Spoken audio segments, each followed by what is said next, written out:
Hello and welcome to St. Andrew Institute of Technology and Management, Gurgaon. This is online lecture series and I am Rohit Raj from Civil Engineering Department. We are discussing irrigation engineering, which is included in your 6th semester syllabus.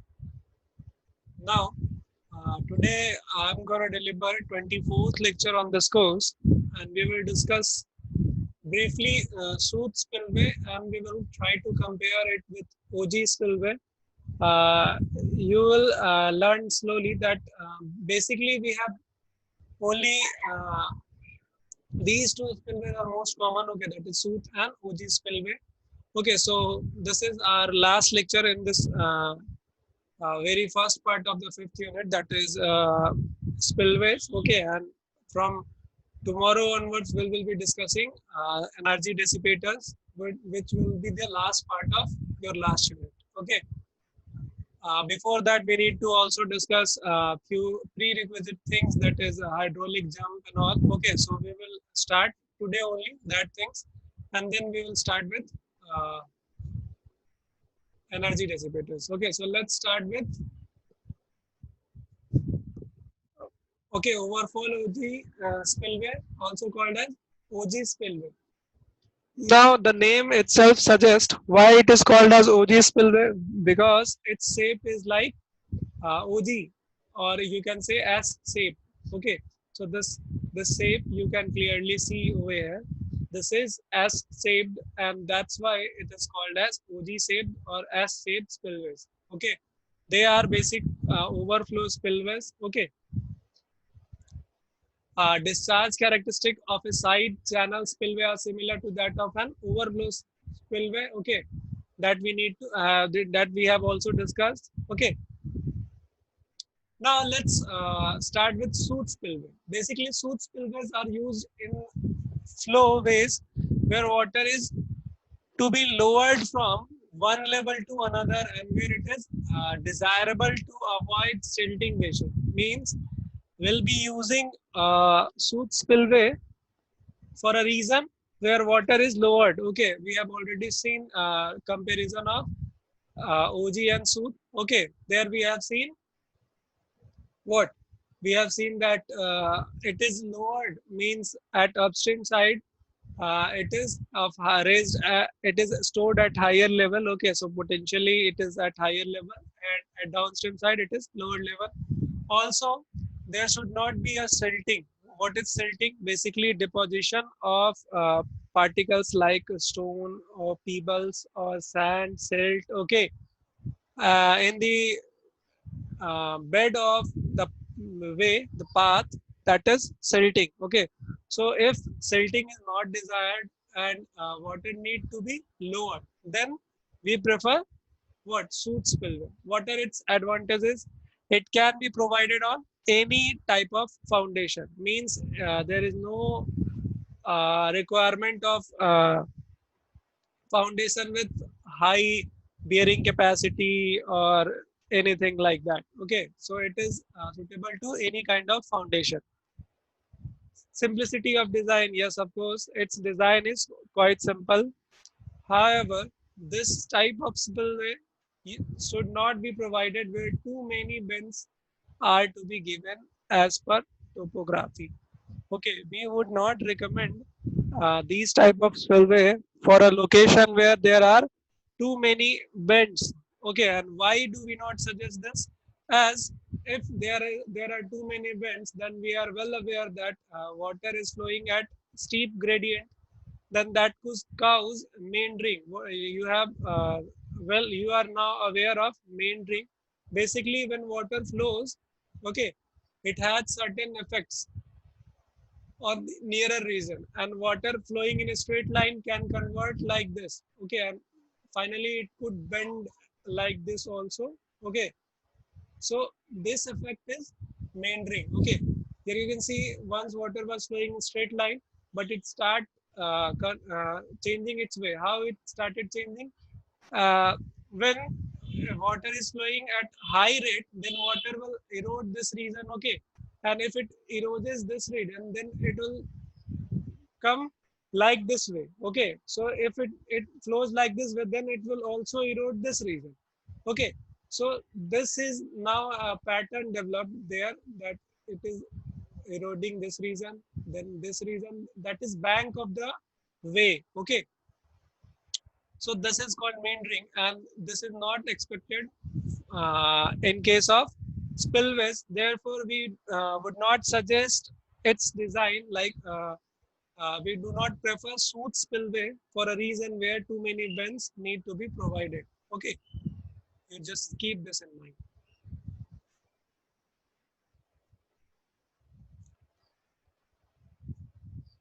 Now we need to understand few design aspects of OG spillway. Okay, what is that? You just see. We have also seen that it should be 0.115 H. This H should be here. It should be 0.115% of this H. Okay, we have seen in our previous lecture here. It is mentioned 0.175. Okay, so these are the diagrams. First one is SAR crested weir. Second one is OG. Okay, and third one is OG spillway with greater flow, and this is for low flow. Okay, clearly you can differentiate between them. Okay, here in this case, the H is greater than design head, and here H is equals to design head. Okay, so for the flows higher than the design head, then what is at the downstream side, there is excess turbulence, and to avoid that turbulence, we will construct a what energy dissipator. Okay, we need a energy dissipator for this excess turbulence. Okay, so now we have seen different types of spillways, which are basically free fall or straight drop spillway. Then we have seen overflow spillway. Basically, we have studied in detail OG spillway and soot spillway, that is open channel spillway or through spillway. We have seen also a diagram and comparison of overfall and soot spillway in detail.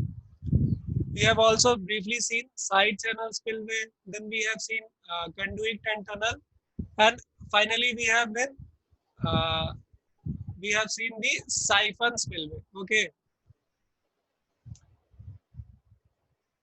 हम लोग आज spillways के topic को finish करने जा रहे हैं। इससे पहले हम लोग एक बार और क्विकली देख लेते हैं ओजी स्पिलवे क्या था। ओजी शेप की वजह से उसको हम ओजी स्पिलवे कहते हैं, जो कि क्लियरली आप यहाँ पे देख सकते हैं। ओजी शेप का है ये, एस शेप का बेसिकली। ठीक है, इसके बाद हमें सूट स्पिलवे के बारे में पढ़ना था। सूट स्पिलवे बेसिकली हम लोग उस समय में यूज करते हैं जब वाटर को एक लेवल से दूसरे मतलब लोअर लेवल तक लेके जाना, मतलब हायर लेवल से हायर पोटेंशियल से लोअर पोटेंशियल तक कैरी करना। और दूसरा जो उसका रिक्वायरमेंट हो वो उसमें सिल्टिंग ना हो, मतलब अगर प्रोबेबिलिटी है कि वहाँ पे सिल्टिंग हो सकती है, मतलब उसमें सिल्ट बहुत ज्यादा है, पिबल्स के टुकड़े बहुत ज्यादा है, तब वहाँ पे सिल्टिंग होने के चांसेस ज्यादा है। उस केस में भी हम इसको प्रेफर करते हैं क्योंकि इसमें स्टीप ग्रेडियंट होता है जिससे कि सिल्टिंग की चांसेस कम होती है। तो इसकी एडवांटेज भी यही है कि इसको तो एक तो पहला कि इसे किसी भी तरह की फाउंडेशन में हम लोग कंस्ट्रक्ट कर सकते हैं। दूसरा ये काफी सिंपल है, जस्ट एक हमें एक ओपन चैनल डिजाइन करना होता है, जस्ट जो कि एक ओपन स्पेस है जिससे पानी फ्लो करे अपस्ट्रीम से डाउनस्ट्रीम तक। अच्छा, लेकिन इसमें एक दिक्कत ये है कि जहाँ पे भी पानी अगर टोपोग्राफी में अगर बेंड्स ज्यादा है तो फिर हम इसे प्रोवाइड नहीं करेंगे। अगर बेंच ज्यादा होंगे तो फिर वहां पे ये किस तरह का इफेक्ट कर सकता है, मेंडरिंग हो सकता है या फिर बैंक्स को इरोड कर सकता है। ठीक है, मेंडरिंग के लिए मैंने आप लोगों को ये एग्जांपल भी दे रखा है कि जब रिवर फ्लो करती है तो वो अपने साइड के बैंक्स के जो सॉइल सरफेस है उसको अपने साथ इरोड करती है, और जैसे जैसे ये इरोड करती जाएगी वो अपना डायरेक्शन चेंज करता जाएगा और फाइनली ये कुछ ऐसे भी आ एक बात तो फिर वो मैच कर जाएगा, यहाँ से यहाँ ये वाटर फ्लो करने लगेगा फिर यहाँ से। तो इस इफेक्ट को हम लोग मेंडरिंग इफेक्ट कहते हैं रिवर की, जो कि हम इसमें प्रेफर नहीं करेंगे, किसमें, स्पिलवेज में। आ, तो हम लोग आज इस टॉपिक को यहीं पे खत्म करते हैं, जिसमें हम लोगों ने पढ़ रखा है ओजी स्पिलवे, ठीक है, side channel spillway, suit spillway और साइफन स्पिलवे के बारे में हम लोग डिटेल स्टडी करा, और ओजी और सूट का हम लोगों ने कंपैरिजन भी कर रखा।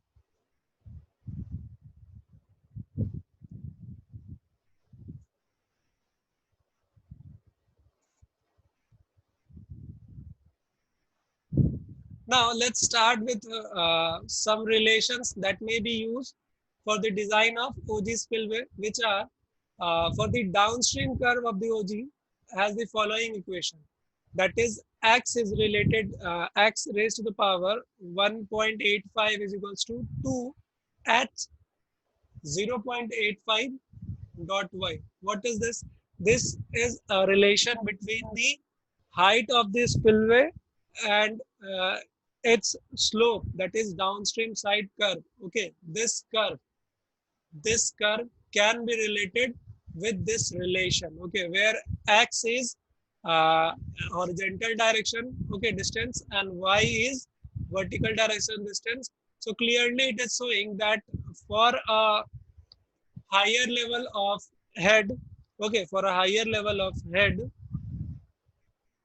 this will be, if it is higher, then this will be lower. Okay, this will be lower. And so similarly, you can have a relation with it that decides that whether we have to construct this as too steep or curves like this. Okay, that is not that steep as compared to this or as compared to this. Okay, so we have a proper relation with this, that is h is equals to h raised to the power 1.85 is equals to 2 times of h raised to the power 0.85 into y. Okay, so this is a relation. And this relation is for designing the downstream curve of what? Spillway. Now, for discharge, okay, discharge through spillway, we have relation.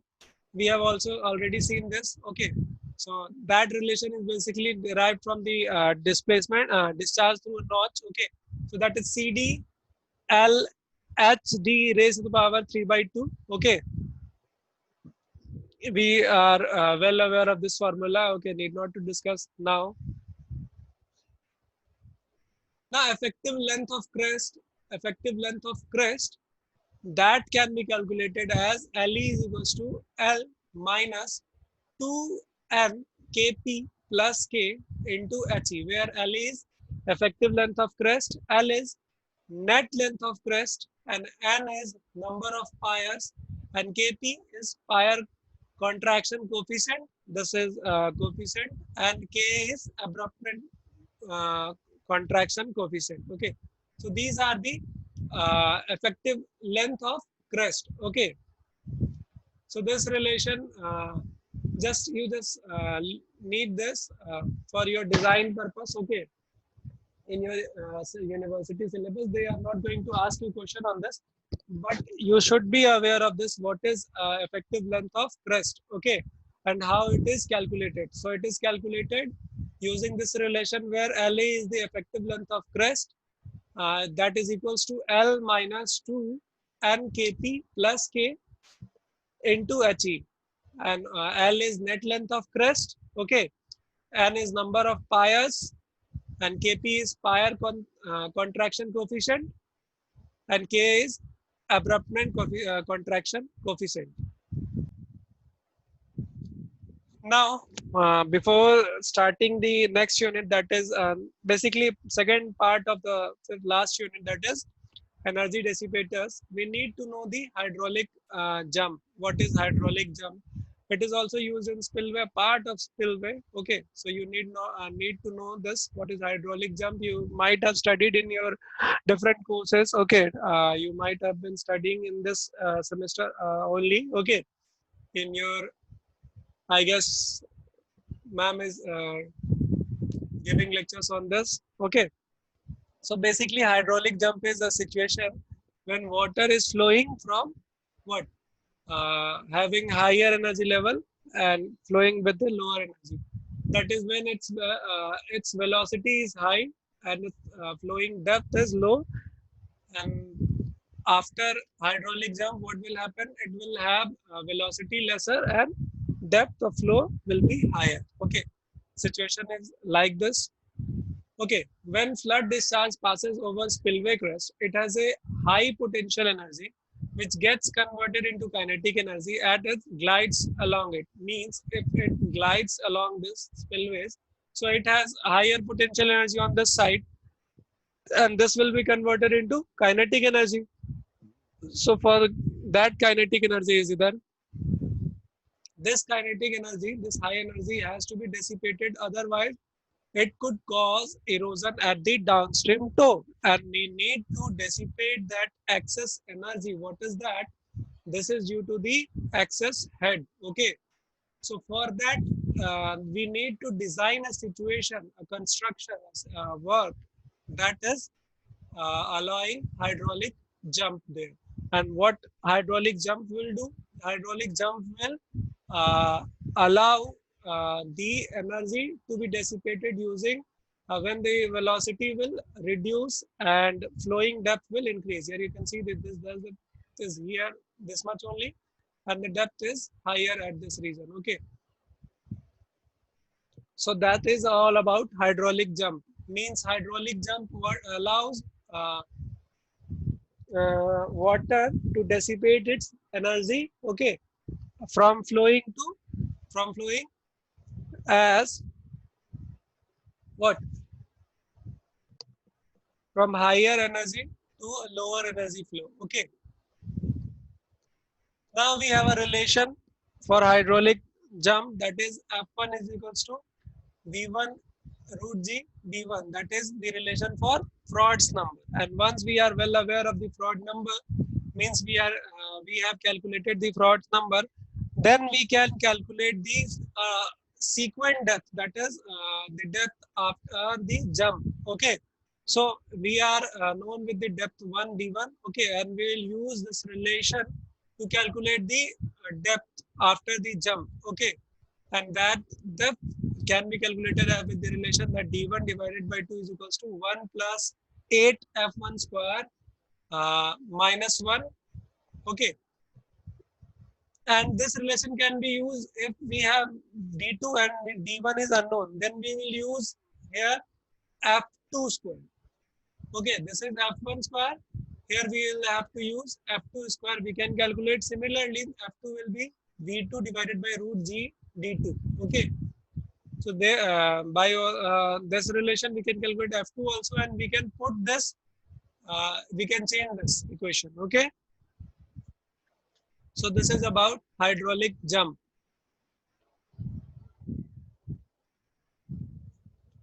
हम लोग spillways के design के लिए एक relation पढ़ेंगे. ये relation है जब सूट स्पिलवे बेसिकली सॉरी ओजी स्पिलवे के लिए जनरली यूज करते हैं हम लोग, जिसमें x की पावर 1.85 इज इक्वल्स टू हो जाएगी 2 टाइम्स h की पावर 0.85 इंटू y.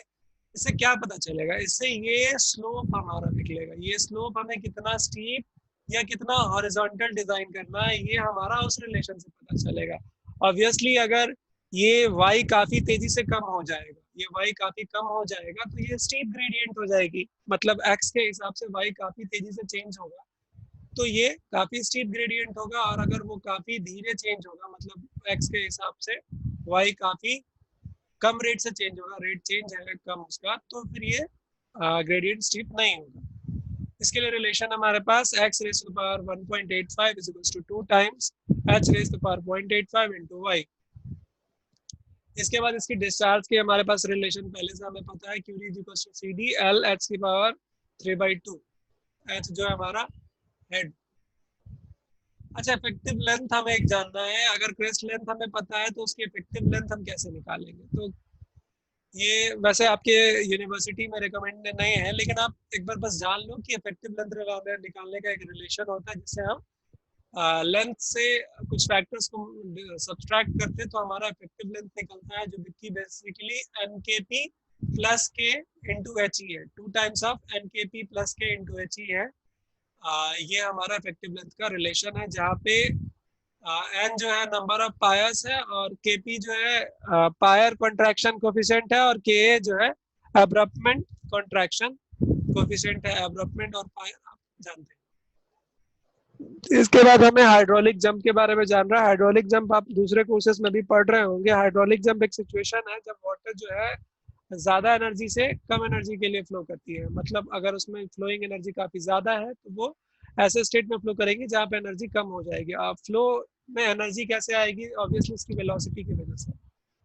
तो समझ लो कि आप जब उसकी वेलोसिटी ज्यादा होगी तो उससे वो कम वेलोसिटी वाले फ्लो में चला जाएगा। ये आपके समझने के लिए, ऐसे हम उसको बोलते हैं कि उसकी पोटेंशियल एनर्जी हम घटती है। कैसे? हाइड्रोलिक जंप की मदद से। तो यहाँ पे भी जब हमारा स्पिलवेज हम डिजाइन करेंगे, यहाँ पे ये सिचुएशन है जब, तो यहाँ पे ये हाइट जो है काफी ज्यादा है, इसके वजह से यहाँ पे पोटेंशियल एनर्जी ज्यादा है। जब ये वाटर फ्लो करके यहाँ तक आएगी तो इसके पास काफी काइनेटिक एनर्जी हो जाएगी। तो जब ये हाई पोटेंशियल से लो पोटेंशियल में आएगी तो एक्सेस काइनेटिक एनर्जी जो होगा उसको डेसिपेट करने के लिए हम ऐसा सिचुएशन बनाएंगे जो कि हमारा हाइड्रोलिक जंप होगा। मतलब हम उस एनर्जी को डेसिपेट करना चाहते हैं, तब हमारा हाइड्रोलिक जंप का कंस्ट्रक्शन होगा। हाइड्रोलिक जंप का कंस्ट्रक्शन कुछ इस तरह से होगा कि ये लो वेलोसिटी लो डेप्थ से हाई डेप्थ तक, मतलब कम डेप्थ से ज्यादा डेप्थ तक फ्लो करेगी और उसमें उसे कुछ लॉस होंगे एनर्जी। अब हम लोग हाइड्रोलिक जंप के बारे में कुछ रिलेशंस करते हैं। हाइड्रोलिक जंप को हम क्लासिफाई करते हैं सुपर क्रिटिकल और सब क्रिटिकल। सुपर क्रिटिकल जब फ्रॉड्स नंबर 1 से ज्यादा और सब क्रिटिकल जब फ्रॉड्स नंबर 1 से कम। एक बार हमें फ्रॉड नंबर का रिलेशन पता है, v divided by root G D, ठीक है? तो हम उससे फिर एक डेप्थ से दूसरा डेप्थ कैलकुलेट कर सकते हैं, क्योंकि ये एक तरीका है जिसमें वाटर जो है एक डेप्थ से दूसरे डेप्थ में फ्लो करता है ताकि वो अपना एनर्जी कम कर सके। ये रिलेशन है, ठीक है? तो आज के लिए इतना ही। Thank you for listening. Feel free to ask any doubt. In our next lecture we will discuss energy dissipators. Okay, thank you for listening. Take care.